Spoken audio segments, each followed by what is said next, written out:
안녕하세요. 구도원입니다. 뿌리 깊은 나무 발간 종합인문지리지 한국의 발견 전라북도 편입니다. 서쪽은 낮고 동쪽은 높은 땅. 지역이란 행정구역과는 달라서 역사 배경이나 혼인과 같은 주민들 사이의 교류, 교역 따위에 의해서 점진적으로 이루어진 문화의 동질성이 나타나는 곳이다. 한 지역이 이루어지는 데 가장 크게 작용하는 것은 주민의 편의, 그 중에서도 교통 편의이다. 전라북도는 충청북도, 경상북도, 경상남도와는 험한 자연의 벽인 소백산맥으로 가로막혀 지역이 나뉘어 있으나 충청남도, 전라남도와는 교류가 잦다.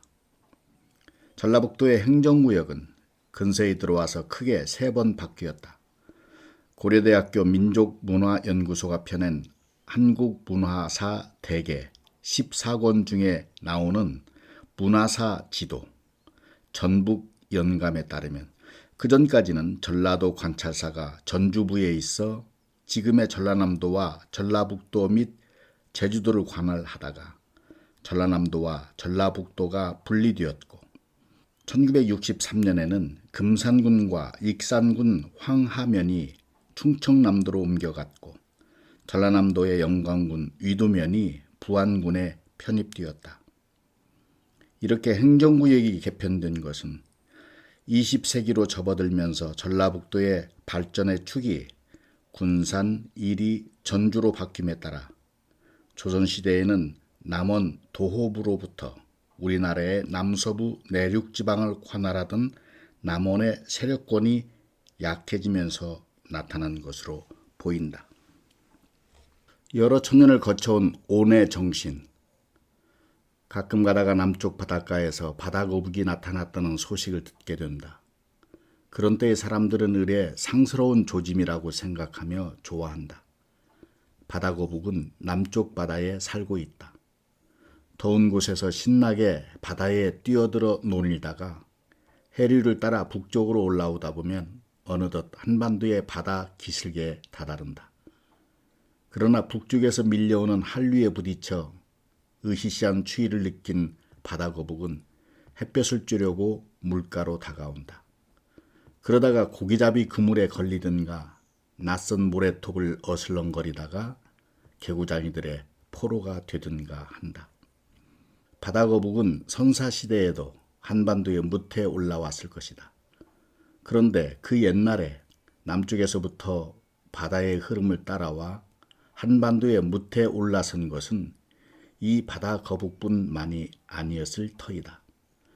선사시대에 사람들이 살 곳을 찾아 이리저리 옮겨 다닐 때 인도네시아나 말레이 지방에서 카누를 타고 필리핀이나 류큐의 섬들을 징검다리로 삼고 이곳까지 올라온 사람도 있었을 것이고 중국 대륙의 동해안이나 양자강 어구에서 뗏목을 띄워 동지나해를 가로질러 이곳 땅에 다다른 종족도 있었을 것이다. 이러한 종족들이 지니고 온 문화를 남방문화라고 하는데 오늘날 우리의 생활 풍습이나 언어 속에도 이러한 남방문화의 요소가 썩 깊이 깔려있는 것을 볼 수 있다. 신석기 시대에 남쪽에서 올라온 사람들은 고기잡이와 감자농사라는 기술을 가지고 들어왔다. 감자에는 하지마와 토란의 2가지가 있다. 필리핀 북쪽 섬에 사는 바탄족은 하지마를 얄무라고 하고 류쿠족은 이모라고 하는데 이는 우리말의 마와 같은 말이다. 우리말의 토란, 마와 비슷한 말로 일본에는 다로, 이모라는 말이 있다. 그리고 대만 원주민인 바이완과 루카 같은 동족은 토란을 주식으로 했다. 말을 캐는 왕자의 이야기나 말을 캐다가 황금을 캔 이야기 같은 아득한 조상 때부터 마에 얽혀 이어져 내려온 설화들은 이 고장의 익산 지방에 맛동 왕자와 선화 공주의 아름다운 사랑의 이야기를 엮어놓았다. 물가에 사는 사람들은 이 조상이 바다에 있다고 믿었다. 바다 또는 가람과 관계 있는 동물과 식물을 그들의 토템으로 섬겨왔던 것이다. 동물로는 용이 으뜸이었고 그 밖에 거북, 자라, 가물치, 잉어, 뱀들이 있으며 식물로는 버들, 부들, 갈 같은 것이 있었다. 용은 상상의 동물이지만 그 본디 꼴은 아마도 악어였을 것이다. 인도의 신화에서는 악어를 부루트라라고 하는데 이 말은 바드라, 부드라, 무드라로 바뀌었고 우리나라에 와서는 바들, 무들 따위로 바뀌었다. 그리고 용은 우리나라에서 다시 미리로, 일본에서는 미즈찌로 바뀌었다. 따지고 보면 용 토템은 바다이자 미리이며 바닷가에서 자라는 버들이자 부들인 셈이다. 우리 조상은 아득한 옛날부터 용궁을 그리며 물과 바다의 신을 섬기며 용왕제를 지냈고 5월 단오날을 부들절로 삼았다. 전라도는 유랑민의 정착지였다. 구석기 문화의 유적은 아직 알려진 게 없으나 바닷가인 부안군에 개화되어서 1979년에 신석기 시대의 유적이 발견되었다. 이 유적지에서 나온 토기의 무늬는 부산 영도구의 동삼동과 영선동의 신석기 시대 유적지에서 나온 토기의 것과 같으며 또 여기서 나온 돌도끼 중에는 달나라에서 토끼가 개수나무를 찍었다는 동요에서나 들어볼 수 있는 옥도끼 2점이 섞여 있었다. 투명한 젖빛에 자줏빛 흘림 무늬가 박힌 아름다운 옥수, 석영이 변하여 된 광석을 갈고 다듬은 것이다. 이러한 옥수의 원석은 멀리 시베리아의 바이카로 가까이에 있는 사얀 산맥에서 나오는 것이다. 기원전 7세기에서 6세기 무렵에 중국 땅이 춘추 전국시대로 접어들어 싸움이 잦게 되자 휘하와 양자강 유역에 퍼져 벼농사를 짓고 평화롭게 살던 동이족은 그 소용돌이 속을 빠져나와 새로운 터전을 찾아 황해를 건너 유랑의 길을 떠났다. 동이족들은 신선이 산다는 바다 동쪽의 삼신산을 찾아 뗏목을 띄웠다. 그렇게 하여 동쪽으로 흘러와 마침내 영산강, 동진강, 한강, 대동강의 유역에 오른 그들은 갈대와 부들로 덮였던 황무지를 개간하고 벼농사를 지었다. 백제가 54개가 넘는 여러 부족 국가를 아우르면서 고대 국가의 통일 이념으로 내세운 것이 바로 온례 사상이다. 삼국사기에 따르면 백성이 즐거이 따른다고 해서 백제라 이름하였다 했고 중국의 수서에 따르면 백가 제해 곧 온결해가 바다를 건너왔다 해서 백제가 되었다고 한다. 어쨌든 백을 새기면 온이고 온이란 모든 이란 뜻이다. 전주의 옛 이름은 완산이라고 하였다. 완이나 전이나 모두 그 뜻은 온이다. 온은 완전하여 흠이 없고 원만하여 모자람이 없고 순수하여 티가 없고 모든 것이 어울린다는 뜻이다. 이것이 바로 백제의 이상이며 이 고장의 이상인 것이다.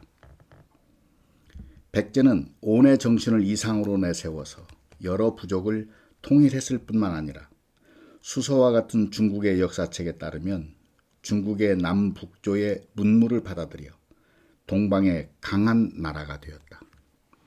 그 문화는 가야, 신라, 일본에까지 영향을 미쳤다. 백제는 또 일본에 문물을 가르쳐준 나라였다. 더 중요한 것은 백제가 일본에 불교 문화를 전해준 것이다. 불교 문화만이 건너간 것이 아니고 목수, 석수, 기와쟁이, 대장쟁이, 가죽쟁이, 조각사, 화가들이 한꺼번에 일본으로 건너갔고 논어와 불경을 가르치는 학자도 중도 건너갔다. 일본의 백제 문화를 옮겨주어 찬란한 아스카 문화 시대를 열게 해 주었다. 백제는 왕도가 함락된 뒤로 새해 2달에 걸쳐 우리나라 역사에서 가장 줄기찬 조국 흥복 투쟁을 벌이다가 나당 연합군의 손에 멸망되었다. 백제는 신라처럼 피폐와 난정과 내란으로 망한 것도 아니요, 고려처럼 쿠데타로 망한 것도 아니요, 조선처럼 당파 싸움과 부조리, 친일파 때문에 망한 것도 아니다. 신라가 외국 군대인 당나라 군대를 끌어들였기 때문에 힘이 붙여 망한 것이다. 백제 유민들은 지금의 전라남도 땅인 모대, 곧 남평을 거쳐 지금의 보성인 대래로가 그곳에서 배를 타고 영원히 일본으로 망명의 길을 떠났다. 옛 주리성으로 생각되는 부안군 상서면의 울금바위 산성에 오르면 이끼 덮인 성벽이 군데군데 흔적이 완연하고 그때의 백강은 지금도 기름진 옥토로 변해버렸음을 보게 된다. 이 고장 역사에서 가장 잊을 수 없는 위대한 인물은 녹두장군 전봉준이다. 그는 조선 말에 이 고장이 낳은 일대 풍운하일 뿐더러 이 나라의 근대 농민 혁명의 지도자였다. 나는 듯 야무진 모착한 몸집에 헌칠하게 벗겨진 이마와 쏘는 듯한 눈매, 그리고 강한 의협심과 불타는 의기를 지녔으며 재치 넘치는 문장가이며 도도한 웅변가이기도 했다. 그때의 사회가 요순시절 같은 태평세월이었던들 그는 한낱 촌부로서, 훈장으로서, 농사꾼으로서 평범하게 살았을 것이다. 어떻게 하여 그는 과감하게 일어서서 마침내 농민의 영웅이 되었을까? 매천 황현이 매천 야록에서 조선의 세 가지 패단으로 전주의 아전, 호서의 사대부, 관서의 기생을 들었을 만큼 그때의 고부군수 조병갑과 그 아전의 횡포는 말로 다 할 수 없을 정도였다. 고북은 이평평야에는 만석부라는 보가 있었는데 조병갑은 주민을 강제로 동원하여 그 아래에 새로운 보를 쌓고 물세로 700섬 남짓하게 거두었으며 그 밖에 여러 명목으로 세를 거두니 이에 참다 못한 농민들이 마침내 들고 일어난 것이다. 1893년 12월과 이듬해 정월에 두 차례에 걸쳐 전봉준 일행은 그 잘못을 진정했지만 군수 조병갑이 듣지 않자 4월 하순에 농민군을 이끌고 고북은 관할을 습격하기에 이르렀다. 대창과 괭이를 든 이 농민군의 봉기에 겁먹은 조정에서는 얼빠진 조신들이 청나라의 군사를 끌어들였고 이를 구실로 삼아 덩달아 일본군까지 들어오더니 이 두 나라의 군대가 서로 맞닥뜨려 마침내 이 땅은 청일전쟁의 소용돌이 속에 빠지게 되었다. 나라 형편이 이렇게 되자 전봉준은 그의 군대를 일단 해산시켰으나 청나라를 이긴 일본이 이 나라의 기틀을 뒤흔들자 다시 동학군을 일으켜 적외 곧 항일투쟁으로 방향을 바꾸었다. 그해 10월 공주에서 일본군을 끌어들인 관군과 싸우다가 패하고 말았다.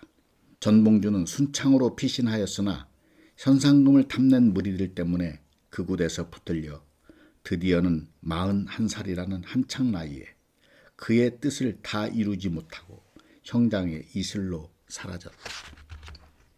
전라북도의 물산과 경제활동. 호남선 기차를 처음 타는 사람은 흔히 충청남도 강경을 지나 전라북도 땅에 들어서서 이리가 가까워지면 차창 밖으로 펼쳐지는 드넓은 들판에 감탄을 하기 마련이다. 지금은 드물지만 농촌의 농약이 널리 보급되기 전까지는 이 들판에 백로대가 낮게 날아다녀 그 풍경이 더없이 평화스러웠다. 이리에서 곧바로 남쪽으로 내려오면 김제군 김제읍에 닿고 여기에서 6km쯤 남쪽으로 더 내려가면 불양면에 이르는데 이곳을 흐르는 원평천 하류에는 벽골제의 유적이 남아있다. 벽골제는 서기 330년에 이 고장에 살던 백제 사람들이 쌓은 둑이었다. 그런데 이 고장에서 벼농사가 비롯된 것은 백제 때보다 훨씬 더 앞선 시대로 거슬러 오른다. 우리나라에서 벼농사가 시작된 것은 기원전 6세기에서 5세기 무렵이며 중국으로부터 청동기 문화와 함께 들어온 것으로 여겨지는데 최근에는 부안군 주산면 소산리에서 그 무렵의 벽시 자국 토기가 발견되기도 했다. 벽골재나 벽지자국 토기가 말해주듯이 김제군은 예로부터 우리나라 벼농사의 본고장이었다. 전라북도는 식민지 기간 동안에 수탈의 땅이 튀었었다. 비옥한 평야를 탐낸 일본 제국주의자들이 떼지어 몰려들어 땅을 빼앗았다. 1910년 이전에도 이미 전라북도에는 일본인 농장이 큰 것만 쳐도 10개가 넘게 자리 잡고 이곳의 농민들을 소상인으로 만들어 농노처럼 부렸다. 농업을 중심으로 한 산업 구조는 60년대 뒤로 나라 전체가 공업화의 길을 걸어오는 중에도 그다지 바뀌지 않아 전라북도는 우리나라 안에서도 그 발전이 뒤처진 곳이 되었다. 일본 사람들이 실제로는 개항 이전부터 이미 호남 평야의 기름진 땅에서 농토를 손에 넣었을 뿐만 아니라 그때의 실권을 일본에 빼앗기고 있던 구한국 정부를 을러대어 전주와 군산 사이에 근대적인 도로를 뚫었다. 당나귀가 지나다니던 전주와 군산 사이에 난 오솔길을 넓히는 공사가 시작되었다. 한국인 농가는 퇴거 명령 하나로 밀어붙여지고 토지는 강제로 도로에 수용되었는데 신장로가 열린 것이 1908년 10월의 일로서 이때부터 일본으로 가는 쌀을 가득 실은 도락구들이 먼지를 날리며 군산항으로 달리게 되었다. 전군도로라고 불린 이 길은 한반도에서는 처음으로 생긴 아스팔트 포장도로였던 것으로 이 고장에서는 알고 있다. 식민지 시대에 보통 학교를 다녔던 사람들은 수신 교본에 실려있던 포플라 가로수가 늘어선 쭉 뻗은 아스팔트 포장도로의 사진을 기억할 것이다. 그 사진 속의 도로가 전군도로이다. 전군도로는 지금은 4차선의 이른바 고속화도로로 다시 확장되어 번영로라고 불린다. 빼앗긴 쌀을 실어내가던 수탈의 길이었던 신장로가 이제 수출입 상품을 실어 나르는 번영의 길이 되었다고 하여 붙인 이름이다. 전라북도의 문화 배경과 주민 성품, 보고지고 보고지고 한양난군 보고지고. 옥중에 춘향이가 이처럼 그렸던 이 도령이가 있던 한양은 전라도 땅에서는 예나 지금이나 멀고도 먼 곳이다. 그리고 전라남도나 전라북도나 전라도 문화의 본바탕은 어쩌면 이처럼 한양에서 멀리 떨어져 있는 데에 뿌리가 있을지 모른다.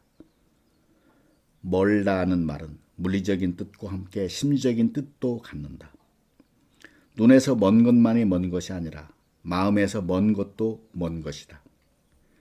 지척에 가까운 거리에 있는 사람도 마음 밖으로 비켜나가면 천리 밖에 두고 온 사람보다 더 멀어질 수가 있는 법이다.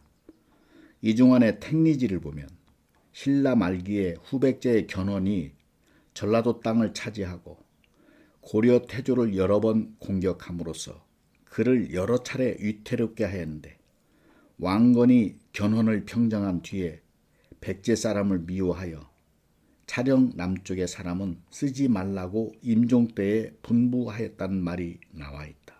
조선 왕조에 들어와 이러한 금제가 마침내 누그러졌다고는 하지만 한 사람의 됨도미를 바로 보기보다는 스스로 내세울 것이 시원치 않아 무리의 그늘에 숨어 혈연이나 지연을 앞세우는 시대에는 지역에 따라 사람을 멀리하기도 하고 푸대접하기도 하는 악습이 꽤나 끈질기게 이어졌었다. 그처럼 어두운 사람들의 마음으로부터 전라도 땅은 오랫동안 멀리 떨어져 나가 있기도 했던 모양이다. 전라북도는 야지요. 그 야지의 문화가 곧 전라북도의 문화이다. 야지는 먼저 산이 적고 들이 많은 지방을 말한다. 전라북도는 어느 시인이 들이 바다도곤 넓어 눈이 모자라 못 보겠다고 넋두리한 이 나라의 곡창지대인 금만평야를 안고 있다. 전라북도의 문화는 그래서 예로부터 지금까지 이 넓은 들에서 농사를 짓는 사람들의 농경 문화가 그 밑바탕을 이루어 왔다. 전라북도가 야지라 함은 또 다른 차원의 뜻이 있다. 야에는 들이라는 뜻 말고도 조정에 대해서 백성을 가리키는 뜻이 있다. 전라북도는 조정이 있는 곳이 아니라 백성이 사는 고장이다. 후백제 뒤에 전라북도에는 조정이 자리 잡은 왕도가 들어선 일이 없을 뿐만 아니라 물리적으로나 심리적으로나 그러한 조정으로부터 멀리 비켜 있던 곳이 이 고장이다. 어느 시대, 어느 세상에서나 정치적인 세도와 경제적인 지배와 사회적인 특권을 누리는 사람이 소수자일 수밖에 없다면 다수자는 언제나 지배를 받는 백성이다. 전라북도의 정신, 곧 야의 정신은 밑에서 지배를 받는 백성의 고달픈 삶을 달래고 견디어 나가게 하기 위한 풍류에서 크게 꽃피어왔다. 이 고장을 예로부터 많은 사람들이 예술의 고장이요 멋의 고장으로 일컬어온 연유가 거기에 있다. 중앙의 권력에서 멀리 비켜있는 고장인 전라도가 이 나라의 농악, 판소리, 근대 시조문학과 시가문학, 그리고 근대 소설문학, 특히 풍자문학 같은 이 나라의 풍류와 예술의 요람이 된 것은 우연한 일이 아니다. 농악은 아주 오래전에 농사와 관련 있는 제천의식에서 비롯되었다. 그와 아울러 오늘날과 같은 농악무의 원초적인 형태의 춤이 절로 따라온 것으로 알려져 있다. 지금의 호남 지방에 자리 잡고 있던 마한에 대해 중국의 옛 기록인 위지, 동의전이 기록한 것을 보면 이 고장에서는 5월에 모심기를 마친 뒤에나 10월에 농사를 끝낸 뒤에 많은 사람들이 모여 밤낮 없이 춤을 추며 노래를 불렀는데 이때의 춤은 몇십 명이 다 함께 일어나 서로 줄을 지어서 높이 솟기도 하고 몸을 낮게 굽히기도 하며 걸어다니기도 하는 것으로 손과 발이 서로 잘 맞았다는 것이다. 들에서 일하는 이 고장 사람들의 놀이로서 농악의 오랜 기원을 알려주는 기록이다. 전라북도 야지 문화의 면목을 더 크게 떨치는 또 다른 봉우리가 판소리이다. 만약에 판소리가 없었던들 이 땅의 문화예술 풍토는 얼마나 쓸쓸하고 적적했을까. 판소리는 서울의 높은 궁궐에서 연주되는 아악의 견주어 민간 서민층에서 자생한 소각이며 가사나 시조 같은 양반 문학의 견주어 민간의 문학이라고 할 수도 있다. 영조 때부터 조선 말기까지의 소리 광대 90명을 망라한 조선 창극사의 광대 열전을 보면 전라도 출신이 그 62%를 차지하고 그 가운데서 전라북도 출신이 전라남도 출신의 곱절이 된다고 나와 있다. 판소리가 조와 장단이 확대되어 그 음악성이 더 충실히 발전된 데에는 조선 순조 때에 이른바 명창 8명의 힘이 컸다. 그 8명창 중에서도 특히 전라북도 사람인 송흥록과 박유전은 그 소리가 전승되어 각각 판소리 계보의 동편제와 서편제의 시조가 되었다. 판소리의 역사에 가장 굵은 발자취를 남긴 이는 두말할 나위 없이 전라북도 고창 사람인 동리 신재효이다. 그는 그때까지 기생이나 광대들의 예술로서 천대받던 판소리 12마당에서 6마당의 사설을 스스로 집대성했고 다시 그것을 광대나 기생에게 손수 가르쳐 이 땅에 판소리 예술을 중흥시킨 조선 말기의 거장이었다. 전라도와 판소리의 이러한 깊은 인연 때문에 판소리의 안의를 외울 때는 서울 사람도 경상도 사람도 모두 다 신재효의 고향 말인 전라도 말을 일부러 배우고 쓴다. 그것은 마치 모차르트의 가극 마적을 공연할 때에 영국 사람도 프랑스 사람도 모두 모차르트의 고향 말인 독일말로 노래하는 것과 같다. 따라서 전라도 말은 판소리 무대의 표준말이 되고 있는 셈이다. 그것은 낮은 들판에서 일하는 시달린 백성들의 속마음이 물씬 담긴 말이다. 전라북도나 전주나 완주나 이 고장을 대표하는 지명들은 다 가르지 않고 자르지 않는 오롯한 온을 뜻하는 글자를 꼭 머리에 얹고 있다. 그처럼 전라북도가 낳아놓은 문화는 온 백성을 위한 문화요, 온 결의 문화이다. 정치적인 세도와 경제적인 지배와 사회적인 특전을 추구하는 사람들이 중국 문화와 일본의 실문지 문화와 서양의 산업주의 문화에 심취하고 탐닉해 있을 때에 투박스럽고 얼른 보기엔 촌스럽기까지 하지만 씹을수록 구수하고 구성진 이 나라의 본디 문화를 꽃피운 곳이 전라북도 땅이다. 이 결의의 마음을 치는 본디 소리, 본디 가락, 본디 말, 본디 글, 본디 멋, 본디 어를 되찾고 지키고 키운 것이 중앙의 권세에서 멀리 비켜선 이 야지의 문화이다. 그러나 고장 자랑도 지나치면 고장의 욕이 되는 법이다. 모든 전라북도 사람이 신재유도 아니고 전봉준도 아니다. 야의 땅 전라북도가 언론과 언론인의 요람이라 해서 모든 전라북도 사람이 언론인이 된 것도 또한 아니다. 똑똑한 자식들의 아버지는 못나 보이고 말 잘하는 아들의 어머니는 말이 서툴고 도시말이 적은 법이다. 위에든 이 고장에 그 많은 이름난 자식들을 낳기 위해서는 그의 어머니의 배로서의 전라북도는 못나야 된다. 풍류, 풍자, 통찰, 비판, 항변의 언어들과 그러한 많은 언어의 사람들을 배출하기 위해서 그들의 모태인 고향 땅은 평소에 말없이 숨죽이고 산다. 그래서 못나고 서툴고 죽어 사는 곳이 전라북도의 야지라고들 한다. 애비는 종이었다라는 당돌한 말로 시작되어 오해도 많이 받은 서정주 씨의 자화상은 시인 개인의 자화상이 아니다. 그것은 신재효나 전봉준처럼 잘난 자식을 낳을 애비의 땅인 그의 고장을 읊은 자화상이다. 못나고 가냘픈 고장이다. 이 고장 사람들의 기질을 봄바람에 흩날리는 실버들이라 했다 해서 누가 아니라 할까. 그러나 먼저 주위의 하늘부터 노랗게 물들인 뒤에 우미 트는 한국의 춘 3월의 실버들을 볼 줄 모르는 사람은 한국의 봄을, 아니 한국을 이해하지 못한다. 전주 콩나물 맛을 모르면 전주 비빔밥 맛만 모르는 것이 아니라 한국의 음식 맛을 모르는 것과 같은 이치이다. 작고 가난하고 가냘픈 것이 한국이다.